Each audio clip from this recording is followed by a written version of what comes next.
E aí pessoal, tudo bom? Como vocês podem ver, hoje a gente tem uma televisão para falar aqui no canal. Esse modelo quem me mandou foi a LG, mas independente se foi a LG ou não que mandou, eu quero dar as minhas reais impressões, porque eu estou testando ela há um mês e como vocês podem ver, é uma televisão grande, são 65 polegadas.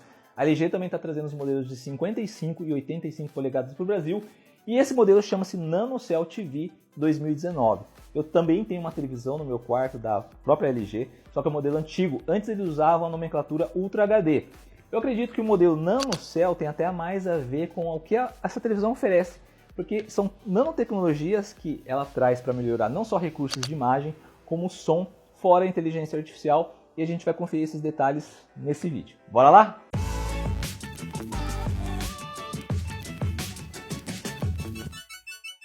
E aí, quando a gente fala de nanotecnologia, é justamente isso que essa televisão oferece. Ela tem um filtro de nanopartículas justamente para trazer o quê? Melhores cores, melhor brilho, para tratar essas impurezas que você poderia ter numa imagem e assim trazer para você, na sua televisão, uma imagem melhor, com mais qualidade. Essa televisão da LG é uma televisão de LCD IPS. Normalmente as televisões de LCD têm um probleminha que muitas pessoas não gostam, que é o quê?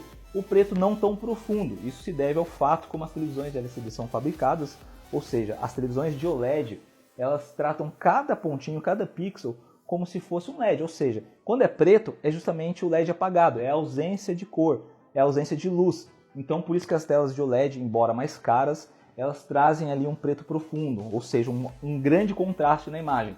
Como a gente está vendo aqui, uma cena de um jogo, está bastante área em preto, vocês podem ver que ele mantém um bom contraste de cores, mesmo na parte preta. Por quê? Essa televisão da LG, eles trouxeram uma nova tecnologia chamada Full Array Dimming. Então ela também funciona como se fosse uma televisão de OLED, aonde não é retroiluminado essa parte em preto, ou seja, aqui você também tem uma ausência de cor e aí você consegue manter um contraste como as televisões de OLED, só que com um televisor mais barato e ao mesmo tempo não sofrendo de um defeito problemático nas televisões de OLED, que é o famoso efeito burn-in, efeito fantasma, que é quando você tem esses pontos fixos na tela por muito tempo e depois esses pontos a longo prazo ficam lá, não saem mais. Muitas televisões de OLED sofrem desse problema de burn-in e em televisão de IPS LCD como essa, você não corre esse risco. Agora saindo um pouquinho da tela, vocês sabem que essa televisão ela tem um processador aqui dentro, igual o processador que você tem no seu notebook, no seu PC. Aqui a gente tem um sistema operacional, então a gente precisa desse processador para rodar o sistema operacional da LG, que é o WebOS 4.5. E ao longo desse vídeo eu vou falar desse sistema operacional porque é muito bacana.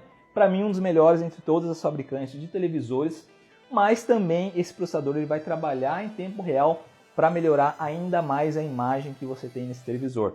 Então imagina que é como se você tivesse um Photoshop em tempo real, frame a frame. Ele vai fazer a leitura daqueles quadros e tentar corrigir em processamento mesmo, como se fosse um Photoshop. Vai tentar reduzir ruído, vai tentar corrigir imperfeições da filmagem, trazer mais brilho, mais cores para céu, grama, e ainda conta com inteligência artificial. Ou seja, ele ainda vai pesquisar tudo isso numa base de dados da LG, para ver qual a imagem que está passando ali no momento. Então imagina que está passando uma cena de natureza, uma montanha, ou até mesmo um monumento histórico. Ele vai entender qual que é aquela imagem, vai buscar nas fotografias a base de dados da LG e vai tentar corrigir e melhorar esses detalhes na imagem. Ou seja, e aí está fazendo isso num vídeo. Então imagina como que você precisa de um processador veloz para fazer tudo isso em tempo real. E o processador ele não trabalha somente com as imagens, mas com o som também. Então imagina que essa é uma televisão inteligente. E quando você está assistindo, por exemplo, um conteúdo de noticiário, ela vai saber que nesse momento ela precisa privilegiar a voz do apresentador. Então ela vai mudar as configurações de som para trazer uma voz mais nítida, mais clara. Quando você estiver assistindo, por exemplo, um filme, ela vai entender o tipo de conteúdo que está passando e ela vai entender e mudar as configurações para trazer para você uma experiência sonora melhor, adequada a efeitos especiais, ou seja, sons de natureza, o que estiver passando no momento. Ela vai privilegiar esses efeitos sonoros. Muito legal. E é uma televisão que tem um som muito bom, tá? São dois alto-falantes que a gente tem aqui na parte inferior de 40 watts, ou seja, acaba quase que substituindo a necessidade de uma soundbar, tá? Não vai substituir a função de um home theater, mas uma soundbar eu acho que não me fez falta aqui, a minha sala não é muito grande, então traz um som bacana e não satisfeito com isso, ela ainda conta com uma ambientação 3D via sensores, então ela entende como que os seus móveis estão distribuídos na sala e conforme ela emite esse som reverbera, volta para ela entende melhor como que é a configuração, como que ela tem que soltar o som para você ter uma experiência melhor. E embora ela tenha dois alto-falantes, ela traz para você também um som virtual de 5.1. Ou seja, ela tenta simular como se fosse um home theater. Claro que, como eu disse, não substitui um home theater, mas tenta trazer a experiência surround 5.1 para sua sala. E aí, como a gente está falando de uma televisão 4K última geração, a gente também tem que falar que ela suporta vários sistemas de HDR do mercado, como o próprio Dolby Vision, o Technicolor, ou sistemas também proprietários da LG de HDR. O que seria o HDR de uma forma bem resumida, tá, pessoal?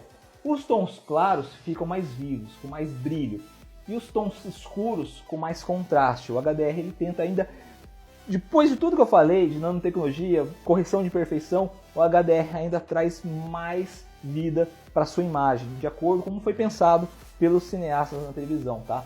Então, só que o filme tem que oferecer suporte HDR e o televisor também. Então aqui, como eu falei para vocês, suporta vários modelos de HDR. Eu vou dar um exemplo para vocês, vou sair aqui um pouquinho do jogo, porque quando você coloca o videogame, por exemplo, PS4, ele já entende que habilita o HDR da televisão para trazer mais brilho, tá?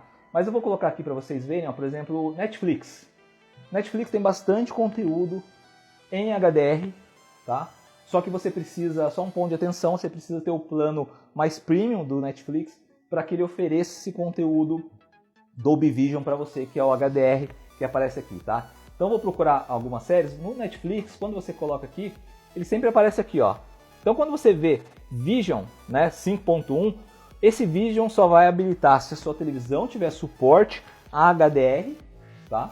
E se o filme também foi gravado com suporte a HDR. Então, alguns filmes, aqui não, aqui está como HD, mas aqui você sabe que é um conteúdo que você vai ver que tem mais brilho, vai ter mais contraste, a imagem vai ser muito melhor. Agora, por exemplo, eu entrei na Amazon. Para quem não sabe, olha só, a Amazon também oferece conteúdo HDR, tá?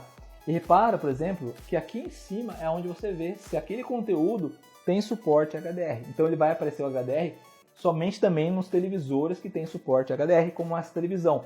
Se eu abrir esse mesmo conteúdo, esse mesmo vídeo, na televisão do meu quarto, que também é LG, mas não tem suporte HDR, não aparece essa função, tá? Então repara, ó, também não é de acordo com o tipo de conteúdo.